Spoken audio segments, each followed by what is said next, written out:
Hello and welcome again to another episode of Truth on Tilt. I have a very special guest here tonight. Some know him as the face of LA, the Beast. Yes, sir. Baldacci, how are you? I'm great. Thank you guys for having me. I appreciate it. Oh, yeah. You know, I got to tell you, I love doing this podcast because I get to meet wonderful people like you. Right. Did you ever watch professional wrestling? Yeah, when I was younger. When you were younger, that I was think probably all I watched. Right, same era, right? Right. How excited were you when Roddy Piper was a bad guy and became good, or Ric Flair was a bad guy and became good? You know, Macho Man Randy Savage, a bad guy and became good. Yeah, no, it was always unexpected. You know, anytime something's unexpected, it's good. You know. Yeah, when they beat the hell out of Vince McMahon, that was good. Right, yeah, I used to watch all those, man. I know all the characters, all the wrestlers. That was my thing when I was a kid. Yeah, that's why I love these types of stories. They kind of remind me of the professional wrestling. Right. You know, you're going down this path that was not good at all. Okay. And now you're on a path of, I'm not going to say righteousness, but doing right. Right, doing the right thing. So that's amazing. So you were born in East LA? No, I was born in South LA. South LA. South LA, yes, sir. South LA. I was born in Inglewood, California, the hospital, of course, in Inglewood, and then from there I was took to a street called Converse Avenue, which is where I was born and raised, basically, South Los Angeles, Florence District, in that little area. So I had a guest the other day that talked about what they call the Bermuda Triangle. Mm-hmm. How close were you to that? Because that was it was Compton, Inglewood, and then I forgot the third city on the side. I've never heard of them calling it Bermuda Triangle, but we're basically South Central, Compton, Watts, all that. That's like yeah. So surrounding cities. You were born into gang life, correct? I mean, I was brought to the block, you know what I mean, and just that's where I was at, and that's where it was at. So right. And you have how many brothers? I got two brothers. I actually got three brothers, but one is from a different mother. And then I got two brothers. I got an older brother and I got a little brother as well. So you've said in the past that your dad was your biggest role model, who you looked up to. Right. Did your other brothers get in the same lifestyle you did? Yeah, we pretty much all did. We all, being where we lived, it was just like it's bound to happen, I mean, unless you're going to be, stuck in school and doing everything that, everybody else is doing. I guess it felt right. You feel me? Yeah. So, and then Florence 13. Mm-hmm. How much interaction did you have with the Crips, the Bloods, and all those guys? I mean, we've always been around. Everybody shares basically the same areas, around there. So. Yeah. A lot of trouble with them. Well, I mean, it's just the normal stuff, like everything, everyday stuff. Everybody bumps heads sometimes. Some people, take it a little further than others, but it's just what it is. It's just part of growing up in South Los Angeles. Yeah. You, I've listened to interviews by you, right. And your story is incredible. I appreciate that. I love LA. Actually, that was a great. That's a great. Right. I actually listened to it about 150 times this weekend. Wow. Thanks, man. My wife was ready to kill me, but She was over it, huh? Yeah, it's not. That song is it means a lot because one of my friends, the one that sings on that hook, he's grown up in Los Angeles as well. He's not part of no gang or anything like that, but he's a good guy. He's been working with us for a lot of years, and they gave him that beat, and he just kind of was like, "Hey, they told me they want me specifically on this beat, but they didn't want me on it because they were like, oh, he does a certain kind of music, and we want something like more radio, more commercial." And I told him, you know what, just for that, I'm going to get on this beat, and we're going to go do this right now. So we went straight to the studio, we recorded it, ended up being one of our nicest songs out there. You know what I mean? They played it at Dodger Stadium. It's a big song. You always said that your music is an influence of how your life, basically, right? Right. And in that song, you talk about family. Right. And loving your Sundays and family get-togethers. Perfect, yeah. Your dad wasn't around growing up. Do you think your life would be a little different if he was? I feel like my life probably would still be the same. He was in and out of my life because, of course, he would, go away for a little while on vacations and, couple year vacations and Go to stuff. camp. So yeah, he'll go, and come back home. But when he was home, he was with us. He was with myself, with my brothers, my sister. Like he was around us. He protected us. He kept us in line and basically, had us doing the right thing. Honestly, the right thing. Like he never tried to make us join or be part or act like him or do no. That came from us. That came from us. So when you were growing up, then who was your biggest influence with your dad in and out of incarceration? Probably my grandfather. My grandfather was a really good man, really smart, hands-on. Like with him, he can make you anything. If you see this light right here and you're like, oh, I like that, he'll go create that from scratch and it'll look just like it. The story of the bicycle. Yeah, that was him. Like we would tell him, hey, I like that bike. Go on the way to school.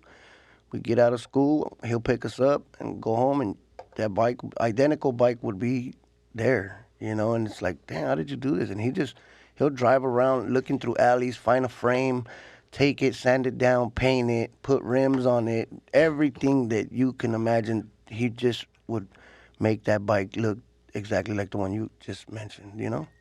So what would be your most vivid memory of where you grew up? We got a place called the Car Wash.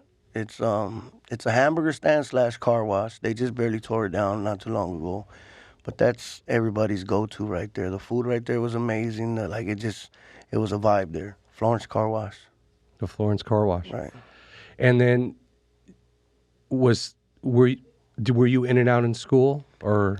Yeah, I got kicked out of a lot of schools at a young age, fighting and just being a kid, man, but being bad. Did your dad instill that in you to hey, you never back down? If someone disrespects you, We just being from, coming from that area, like you don't back down. You just gotta go for what you know, and it's like I feel like I would, have to answer to him if I did, back down. But I know for a fact, like he was there for us in a sense where if something like that did happen, he would go and talk to the people or whatnot, But right. it never really happened that way because we always stood up for ourselves, So was your mom hard on you What does that mean? when you got in trouble and your dad wasn't around? Oh yeah, my mom was always on our case. With her it was a different story because she never been part of the lifestyle like that. She was a good woman, worked, and basically, that was all she really did was work. But yeah, we would catch the spankings and She throw the shoe at you? that, and hit me with the belt, and all that good stuff. All that good stuff that comes with it.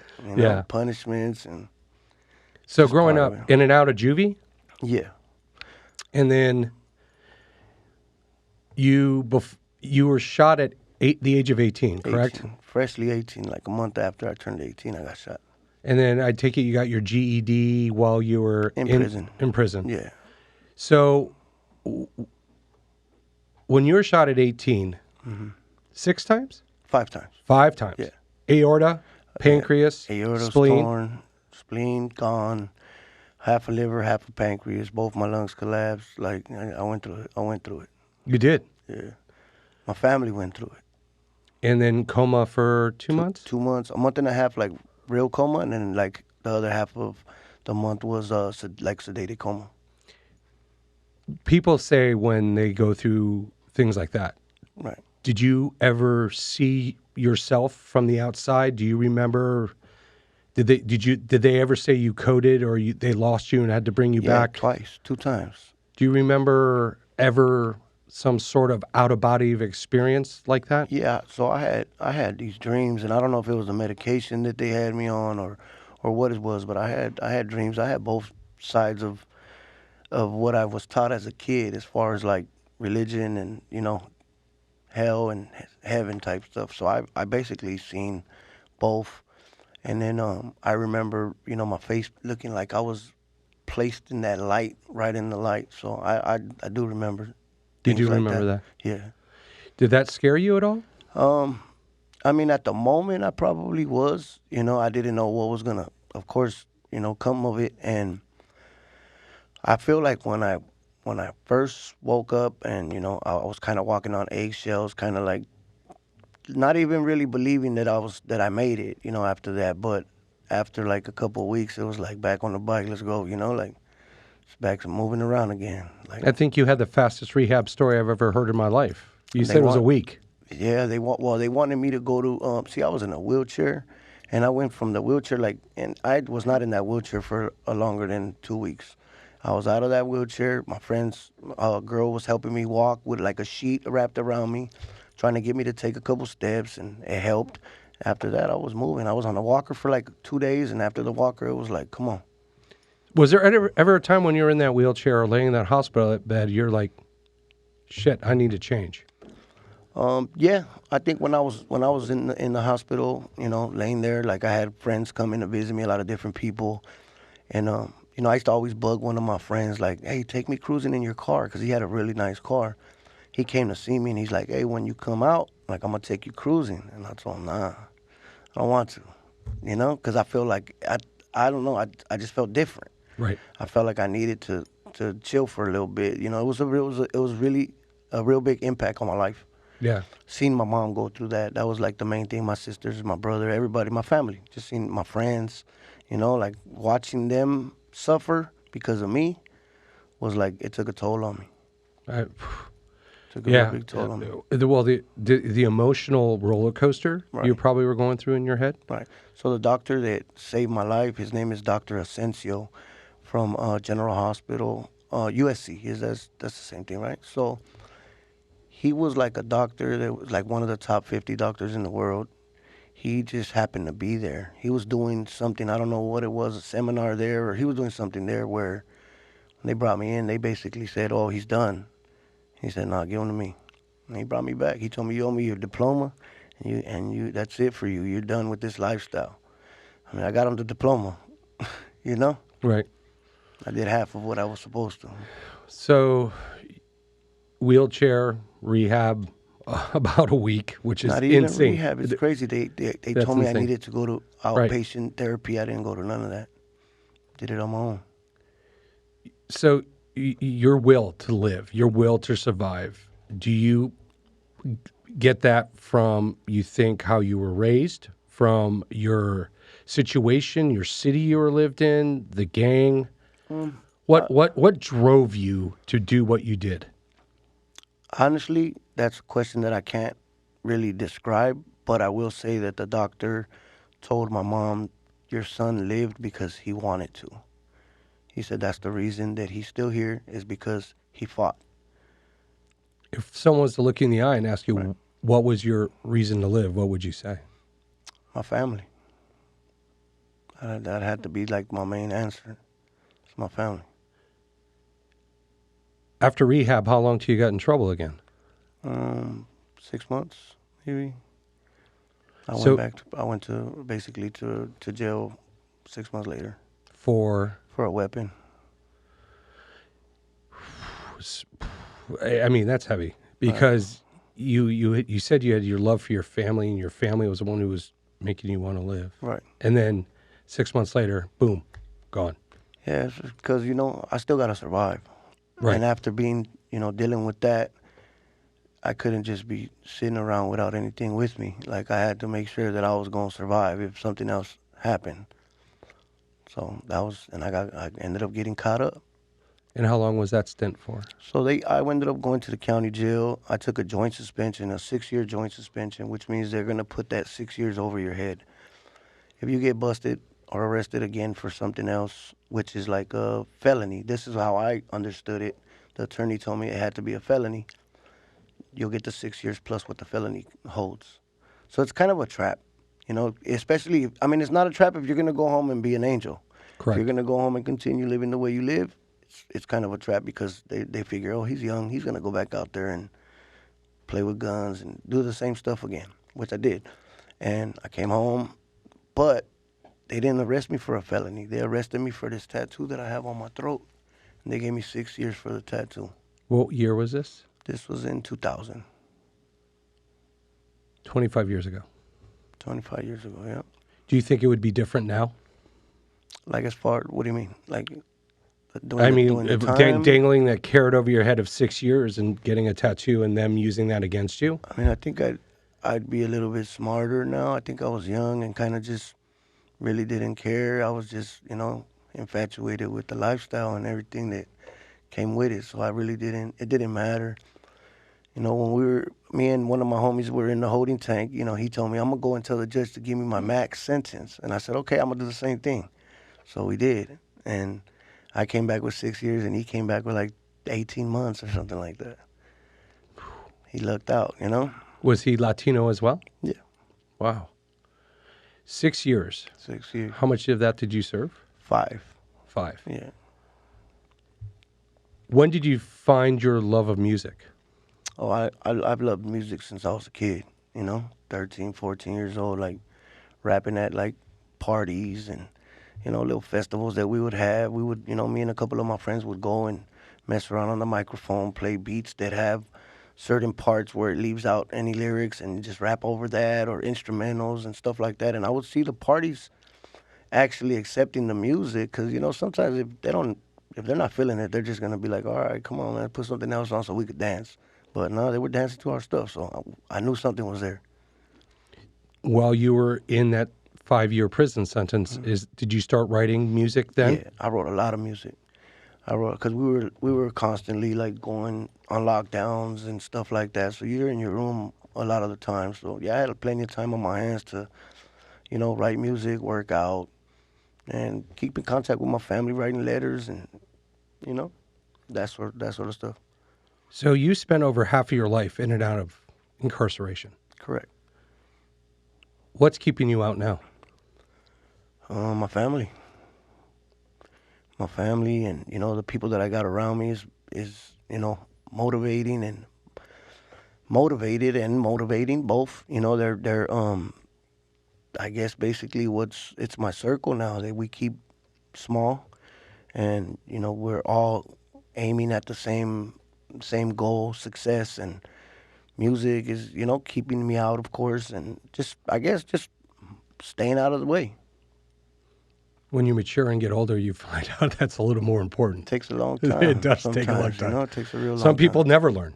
Right, I agree.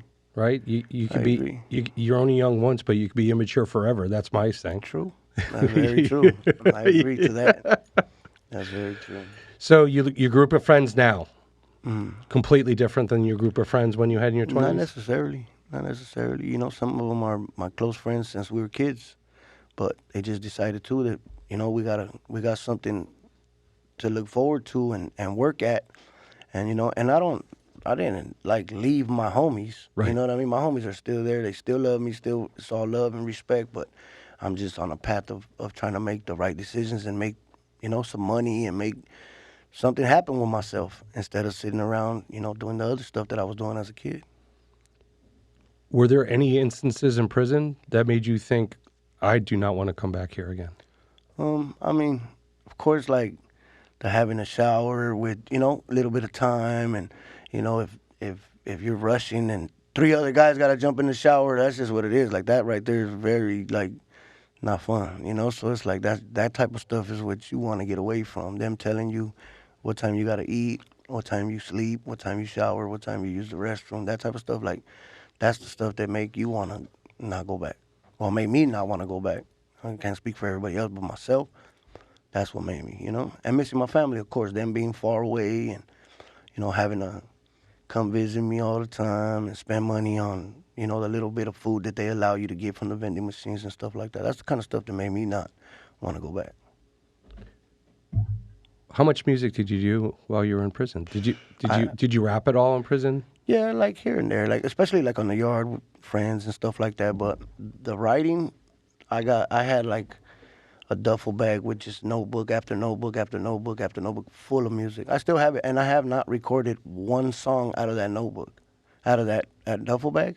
I have not touched it. Why? Because I learned when I came home how to use my phone and write in my notes, and it was just, I took off from there. So I still have. Do you ever look at it?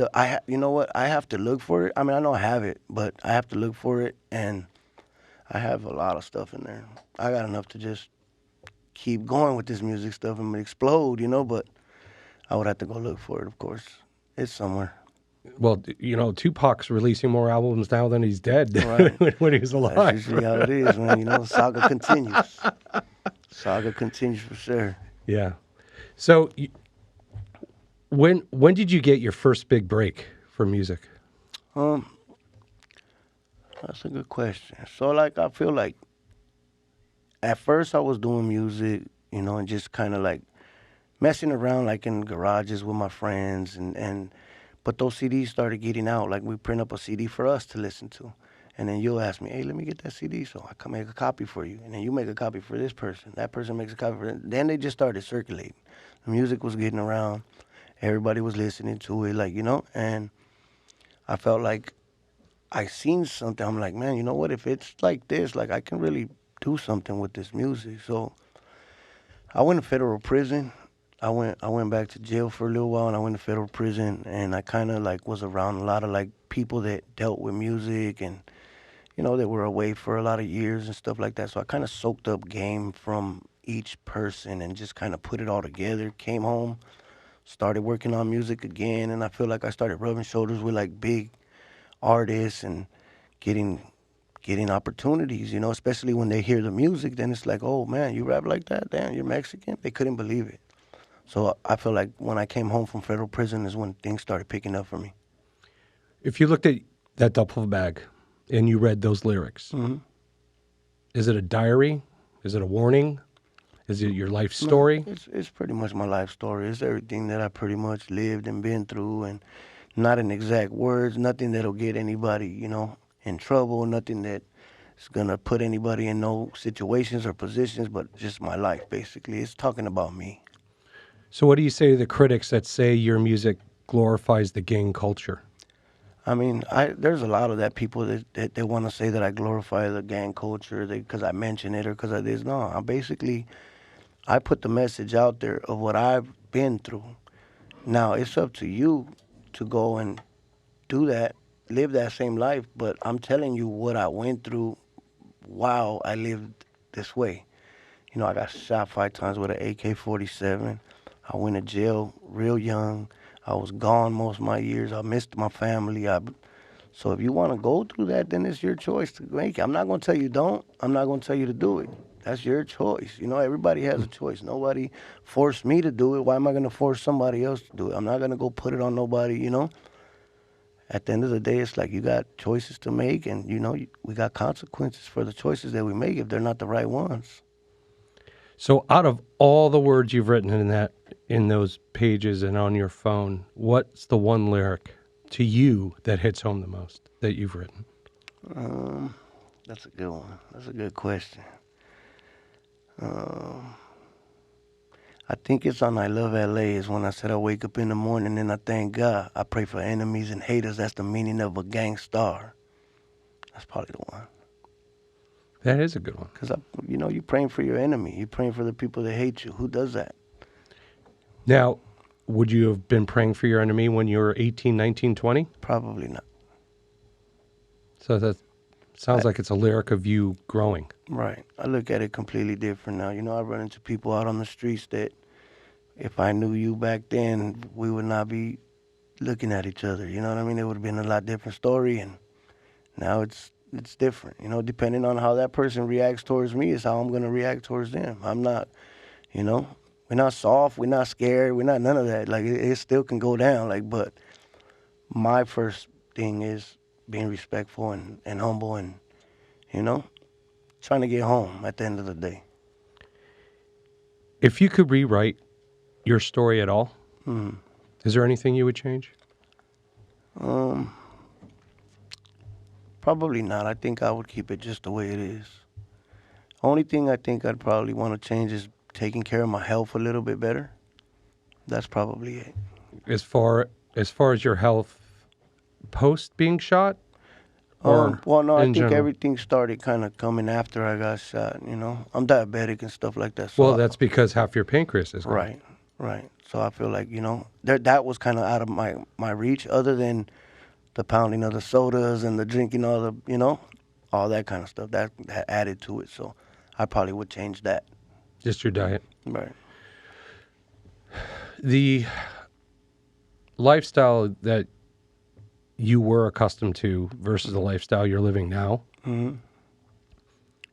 does that not make you want to change it? What do you mean exactly? Like the lifestyle you're living now, right? You're able to go do music. You're able to go do stuff. You're enjoying life. You're able to travel. You got out of LA. You got to go see the world. That still doesn't make you think that, hey, maybe I would change some things? I feel like everything that I lived and I went through and I had to deal with growing up kind of made me who I am now. And I wouldn't be able to be in the seat that I'm in and doing what I'm doing and going traveling. And I mean, maybe I probably would have, but the way that it came about is like I had to go through all of that to get to here. Where's the favorite place you've traveled now? I mean, I've only been like to different states pretty much here. Texas is nice. I like Texas because they got a lot of barbecue, and I love barbecue. Oh, yeah. Yeah.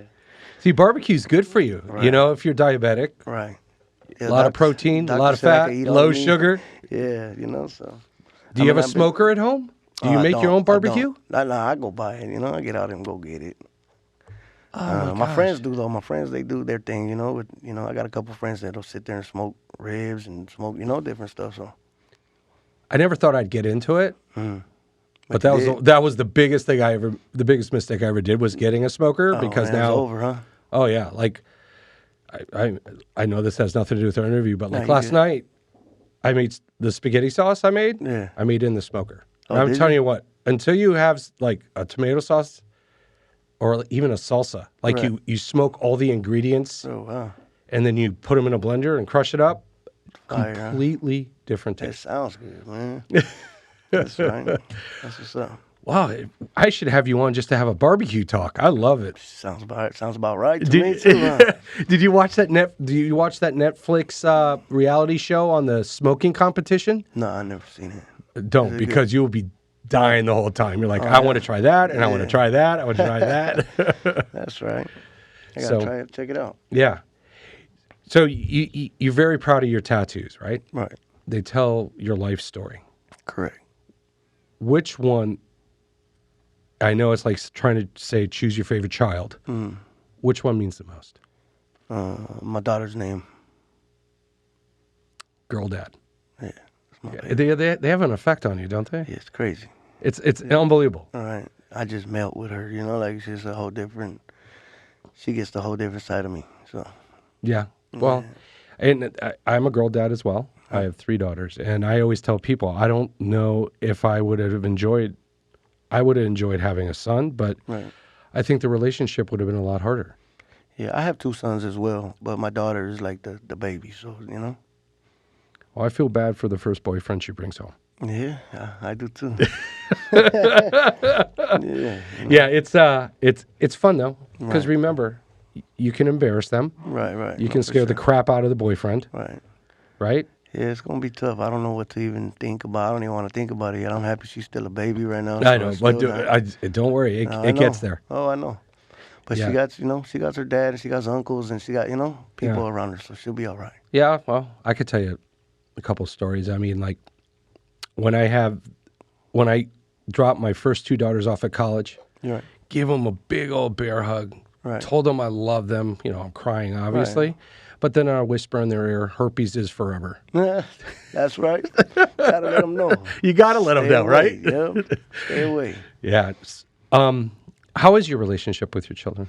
It's decent. One of my kids I don't really get to see. His mom took off with him when he was a baby, 6 months old. He's already 10 years old, so I don't get to see him. I might have gotten like some pictures here and there from other family members of him.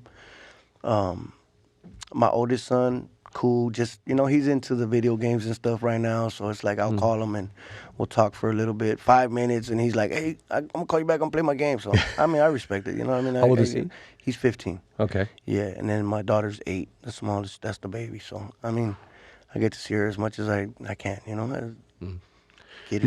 matter how great you are, as soon as they turn 14, you're an asshole. I'm just letting you know that. No, I believe it. Okay. I believe it. I believe it. What if your 15-year-old said, "Hey, Dad, I'm going to get into your lifestyle"? Right. I'm gonna try everything in my power to keep him from it. You know, I'm gonna put him in a position to where he can see what I lived, and everything that happened to me. I want him to see that. I mean, I know he already sees that. He's actually a good kid, and I don't see it happening. But that I understand what the question that you're asking. But he's actually in school, really smart, and I just feel like the times are different now. So not all the kids really want to be part of that, like the way we did when we were younger. Like we idolized it and looked up to it, and I feel like the kids nowadays are kind of like more into the video games and more into the Athletics stuff, yeah, that goes on in just in everyday life in general. Most of them don't come out of their rooms because they're playing video games. or on TikTok or on Right, Instagram or right. doing that type Which of is stuff. it's a good thing. It's interesting you said that because I read an article that was released by the American Medical Association. Okay. They were talking about how gang life, violent lifestyles are generational, Right. meaning that it just goes on from generation to generation to generation to generation because that's all they know. Right. That would make sense that you idolized your dad, Right. and that's what you got into. Correct. So, what do you think stopped it for you? From you saying, you know what, I would not let my sons get into this. I just feel like he hasn't been that way or seemed that way or even looked that way. So I respect the fact that he's not. I appreciate the fact that he's not. And it's like I don't want my son to go through everything that I went through because it's not easy at all. It's very difficult, and, having to live being shot the way I was and going in and out of the system and being away from the family, like that's not easy at all. And it's not something that I'm gonna sit here and brag or be proud of. Yeah, I talk about it because it's my story, it's what I've been through. But it ain't something that I'm gonna sit here and glorify after all that stuff happened to me. So, through your music, through your story, Right. what do you hope the next generation learns? To take care of their family. Be there for your family. If you got kids, be there for your kids. Take care of your mom. You only get one. And that's basically my message to them. I hope. My wife and I sometimes wonder, when we get to that age, will our daughters really be there to take care Right, of us? right. No, it's definitely something you Yeah. got to think about. Right. Is your mom still alive? Yes, yes. You see her a lot still? Yeah, I see her all the time. Do you still get to your Sunday barbecues in the park and all that I stuff with mean, your when friends? when we got little birthdays going on and stuff like that, we'll sit there and all get together and try to make something happen from nothing. Right. Whatever we could come up with. How often are you doing your music shows right now? Shows, I haven't really done too many shows. I kind of put them on hold while I was dealing with like my health stuff and trying to get all that in order. But music, I have over 150 songs that I haven't released. That's because I was in the lab working. When I first came home from my vacation, I was stuck in the studio. Like that's all I ate, slept, breathed. Like that was just what it was. I had to work, and now I have a catalog of music that I can just let out. I haven't, which I couldn't, but I haven't, which I will be doing real soon. Releasing a lot of music. It's just time consuming, and so I'm saying I'm now that I'm getting my health in order and trying to situate stuff with that, I'm gonna be back to doing everything else, shows, videos, everything that I'm, capable of doing. And I've always wanted to ask other Latino hip hop artists, if I say the name Pitbull, Mr. 305, Okay. was he an influence for you? No. He isn't.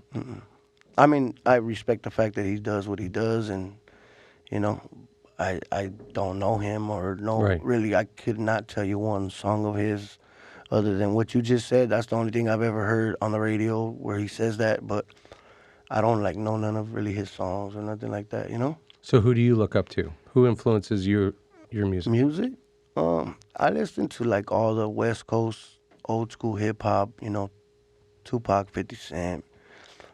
Which 50 Cent's from New York, but it fell into that genre for me, like that type of music. Too Short, Ice Cube, and those people were the people that I listened to growing up.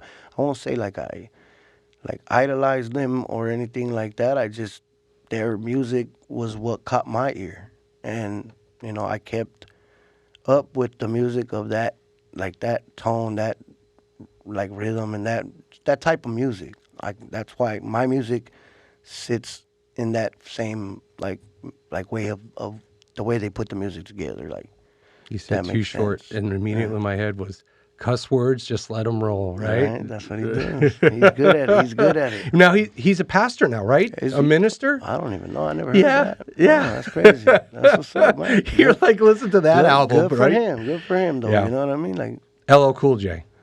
I remember Cool J. Yeah, he Didn't listen too much of him, but I You remember didn't? him. No, I mean because he the was on West songs Coast. You were into that West Coast East Coast I scene. like the whole gangster rap type stuff, and I feel like Right. Cool J was a little bit softer, more for the women or the females and stuff, which doesn't make him a bad person or doesn't take from anything, but like that wasn't my selection of music.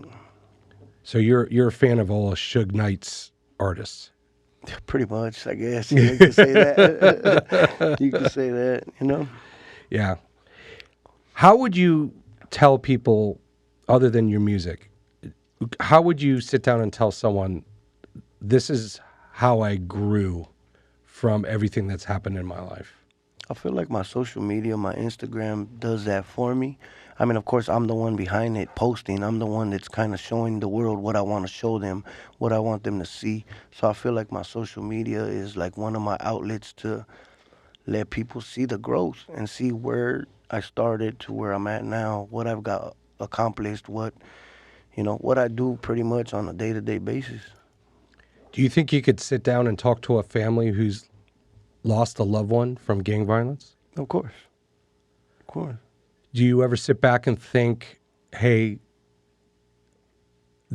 I actually caused pain to someone because of gang violence?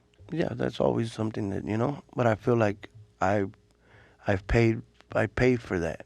With everything that's happened to me, I feel like I've paid for anything that any pain or any problems I've caused. I feel like I paid for that. Have you talked to any of the families? I mean, I don't know anybody like that. What was your biggest story you remember from prison?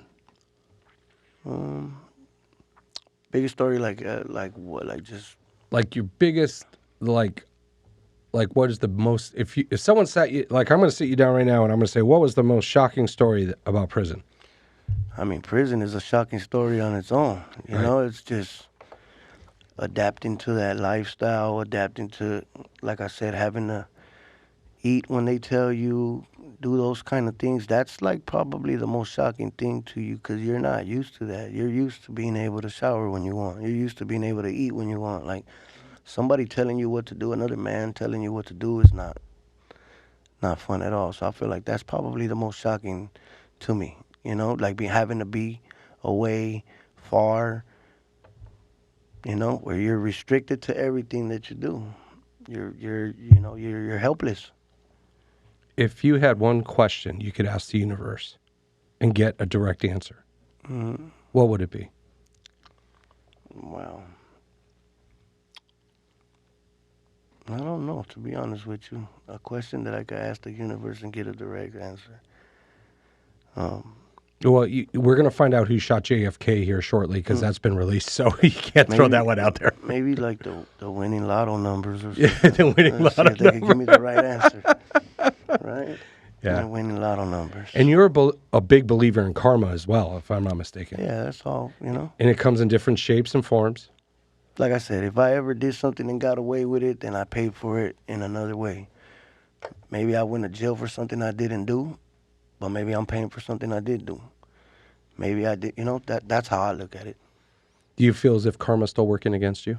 Probably not no more. I'm not doing anything in a negative manner, so I feel like she probably already went back home. Last question for you. Perfect. What do you think, because you started gangbanging when you were about 13. Right. What do you think your 12-year-old self Mm-hmm. would say about you right now? that I'm a great person and that I deserve what I got coming and everything that I'm doing. Do you think the 12-year-old would be proud of you now? I mean, I would, because a success story is a success story. It doesn't matter where or who it is. You know, if you see somebody winning and you see somebody doing the right thing, there's no way you could be upset or mad at that person. Well, let me tell you, it's been a pleasure sitting here talking to you, sir. Likewise, I appreciate you guys having me. Much respect and thank you very much. Absolutely. And what's your socials, just for everyone to know? My main thing that I use is Instagram, and my Instagram is the Face of LA, TheFaceofLA, just like that, the Face of LA. And then you also have a YouTube channel, right? Correct. It's Baldacci the Beast. Baldacci the Beast. Yeah. And are you going to start dropping songs? Yeah, we're gonna attack 2025 like it's no tomorrow. So I'm Yeah. hoping everybody's. Well, you ready. already have 100 and how many ready to go? Yeah, I have over 100, at least over 100 songs for sure, ready to go. So I'm looking forward to them. I absolutely Thank you. enjoy it. appreciate that. And I'd love to have you back on again. We could do a barbecue talk. With that, most definitely. We'll let's do a get it. barbecue taste sampling. We'll have how's that? We'll just have different barbecuers come in and we'll just Right, sit down and let's- judge them. Let's do that. I'm with that. That'd be sounds great. good, yeah, for All sure. right. Thanks, buddy. Brother, it thank was you. a pleasure. Appreciate you.